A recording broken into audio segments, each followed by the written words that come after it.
안녕하세요. 킴킴 변호사의 호변입니다. 네, 안녕하세요. 킹킴 변호사의 김변입니다.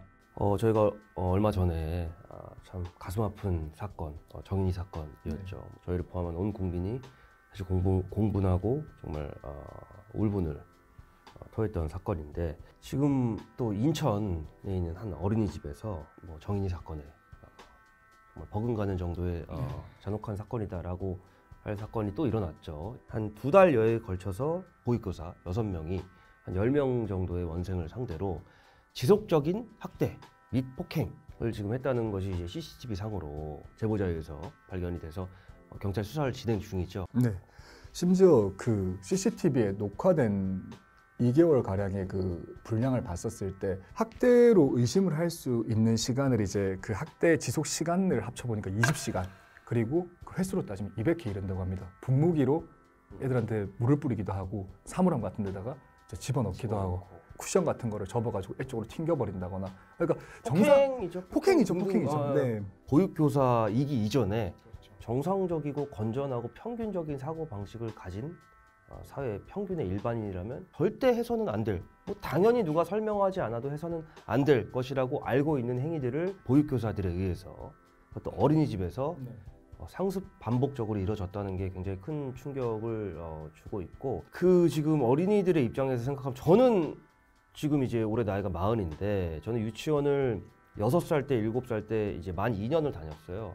근데 그때의 기억이 부분 꽤 있거든요. 부분 나죠. 꽤 있고, 그만큼 이제 처음으로 사회화를 겪는 과정이기 때문에 인간이 한평생상, 그리고 부모 이외에 그 보육교사들에 의해서 학습되고 단체 생활을 하고 많은 걸 배우고 교감하는 과정을 거치는 시기이기 때문에 저는 그때의 기억이 굉장히 즐겁고 좋은 기억들, 본인의 분풀이를 하기 위해서든 뭐든지 간에 그 어린이 입장에선 이게 평생 아마 의식적인 또는 무의식적인 트라우마로 남을 수도 충분히 있다 라는 생각 때문에 저는 더 이게 사실은 용서할 수 없는 범죄라고 생각을 해요. 실제로 연구 결과가 있다고 합니다. 그러니까 아기 때는 해마가 발달이 덜 됐기 때문에 기억 저장이 잘 되지 않는다고들 다들 이야기를 하고, 실제로 어릴 때 기억들은 단편적으로 드문드문 나잖아요. 하지만 폭행을 당했던 거, 또 누가 나한테 소리를 쳤던 거, 뭔가 학대를 했던 거, 이런 부분 같은 경우는 평생 트라우마로 머리와 가슴에 남아가지고 가져간다고 하고, 게다가 또 우리가 굉장히 공분할 수밖에 없는 게 피해 어린이 10명 가운데서 5명 정도가 자폐증 내지는 이제 장애 소견을 받은 정말 더 세심한 배려가 필요한 친구들이거든요. 그러니까 어떻게 보면은 보육교사라는 작자들이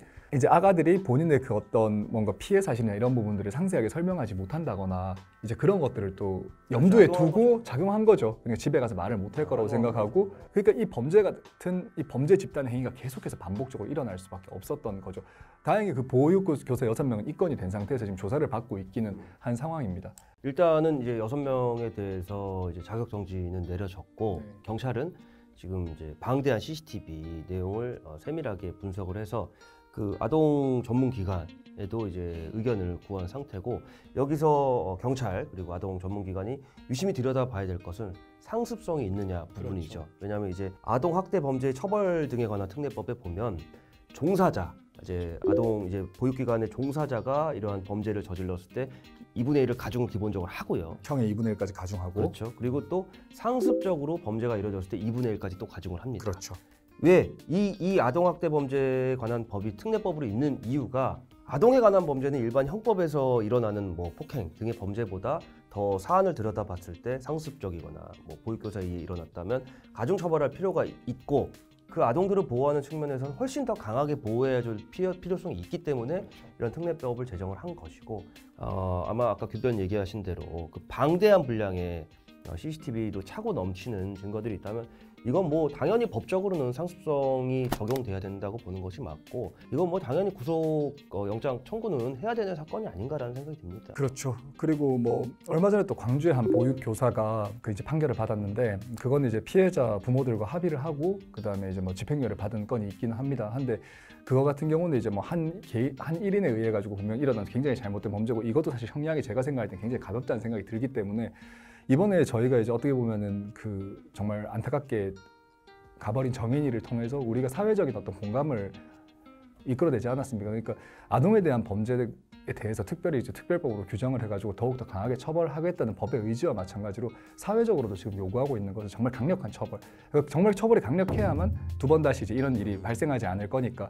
그리고 지금 아동과 관련된 것 같은 경우는 취업 제한 명령도 어쨌거나 아동에 대한 범죄가 이제 일어나면 취업 제한 뭐 관련 기관에 이제 종사를 못하게 하는 부분이 있기도 한데 그 부분도 조금 대폭 더 기간을 늘릴 필요성이 좀 있다는 생각이 좀 개인적으로 듭니다. 어느 분야나 마찬가지겠지만 대부분의 종사자는 정말 프로페셔널하게 본인의 맡은 업무에 최선을 다하고 특히 교육과 관련된 부분에서는 더욱이 그렇다고 생각하는데 더 관대함의 범위, 받아들이는 그 수용의 범위는 정말 굉장히 넓어야 되거든요. 이 보육교사님들이. 근데 이 아동들의 이런 행동 패턴이나 이것이 내가 내 직업으로 삼기 어렵다고 느끼면 하루빨리 전직을 해야 제2, 제3의 이런 사태를 막을 수 있다고 보고 아동들의 행위를 이렇게 다루기 힘든 부분에 대해서 수인할 수 있는 수인 한계치를 넘어서서 참다가 잘못된 방향으로 이제 표출이 한번 되고 나서부터는 상습성이 될 수밖에 없거든요. 그렇죠. 사람이 한 번 선을 넘고 한다면 그 선을 넘기는 너무나 쉬워요, 사실은. 맞아요. 그래서 제가 이제 국공립 어린이집 관련된 분쟁을 여러 차례 해봤어요. 근데 그 경험상 이 국공립 어린이집은 특성상 관할 지자체와 밀접하게 행정적인 업무를 주고받고 관할 지자체의 관리 감독을 받거든요. 감독을 받아요. 그렇기 때문에 이 국공립 어린이집의 원장은 더욱이 큰 책임감과 법의 제재를 받으면서 운영을 하게 돼 있는데 이 사건에서 원장이 이걸 몰랐다라는 부분에 대해서 반드시 몰랐는지 알았는지 부분에 대해서 반드시 밝혀져야 될 것 같고 알았으면 가중처벌해야 될 것은 당연한 것이고 몰랐다는 것도 절대 이게 면책 사유가 될 수 없는 부분이거든요. 충분한 중과실에 해당할 정도죠. 그렇죠. 사실은. 이거는 네. 뭐 거의 미필적 고의에 가깝다고 봐야 되지 않나. 그래서 당연히 이 해당 보육교사들에 대해서는 엄벌에 처해야 될 거고 장기간 집단적으로 학대 행위를 넘어선 폭행행위 등등이 있었는지에 대해서 몰랐다라는 변명도 통할 수가 없기 때문에 엄밀히 수사를 해서 더욱더 큰 책임을 져야 되지 않을까라는 생각이 듭니다. 방임 방조인지 공모인지 아니면 교사에까지 이르렀는지 이런 것들을 충분하게 그렇죠. 낱낱이 봐서 정말 그 원장한테 잘못이 있다면은 두 번 다시 어린이들 근방에도 가지 못하도록 엄한 처벌을 내려야 될 거라고 생각합니다.